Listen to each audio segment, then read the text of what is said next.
nous voilà de retour dans l'émission C'est quoi le titre qui arrive à sa fin. Messieurs, est-ce que vous avez encore des choses à dire? On va peut-être faire un dernier tour de table avant le cut final. On a passé une émission entière à parler de la folie, on n'a à aucun moment évoqué le morceau Nuit de folie de début de soirée, c'est quand même dommage. Oui. On a hésité. Oui, mais c'est parce que c'est pas le bon timing là, tu vois. On n'est pas en début de soirée, quoi. Pour finir l'émission, je voulais une nouvelle fois remercier notre partenaire Rockawa, le magazine musical rock, et en donnant une dernière petite anecdote devinette pour vous. Il y a un groupe un petit peu connu qui un jour s'est dit j'ai un problème de batteur, je vais prendre quelqu'un dans le public et on va continuer le concert avec cette personne. Facile. Alors, messieurs, c'est qui? Les High Numbers, devenus les Who. The Who. Effectivement.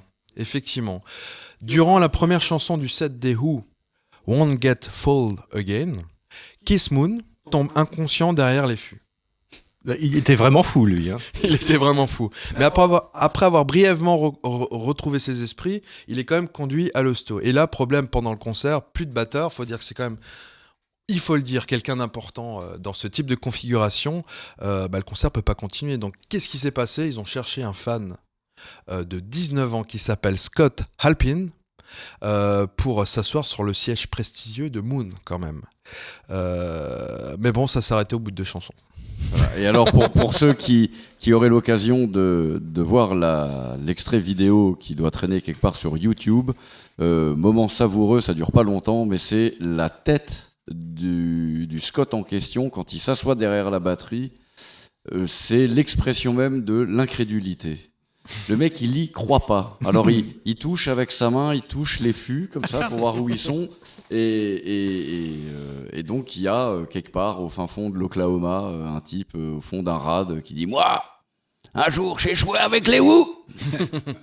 Et Alors, personne le croit. Alors c'est quand même assez marrant parce que c'est quand même un petit peu de cette manière-là que Kiss Moon a intégré le groupe qui s'appelait The High Numbers. The High Numbers, donc devenu les Who, jouaient dans un club. Kiss Moon était dans le public. Il a trouvé le batteur tellement nul qu'il l'a viré et qu'il a pris sa place. Donc, Pas d'un concert, évidemment. Donc l'histoire se répète, quoi. C'est ça. Et tiens, Clément, j'en profite de la fin de ton anecdote pour te remercier de ta présence et de ton intervention de tous tes personnages. Merci, je me suis ressaisi. Merci Clément pour ta présence dans cette émission. Cédric Kenyard, merci à toi. Manu Monet, à très bientôt. Samuel Lichevski, yeah. À bientôt. Christian Einhorn. Merci. Merci beaucoup pour ce partage d'expérience. Et à moi de dire merci également à quelqu'un qui vient de nous quitter. Alors, on ne le connaît pas personnellement, malheureusement. On n'aura plus l'occasion. Mais on va un petit peu parler de David Bowie. Je crois qu'il a quand même créé la folie, la légende, en tout cas les références musicales de beaucoup de monde depuis quelques années. Et pour finir, il est parti il y a quelques jours, il avait 69 ans. On va écouter un titre en relation avec cette thématique musique et folie. Jumped the Say, écrite par Bowie après le suicide de son demi-frère schizophrène. Clément, ça va te parler. Dans les années 80. Donc, merci à tous, à très bientôt. Et voici Jump the Say de David Bowie.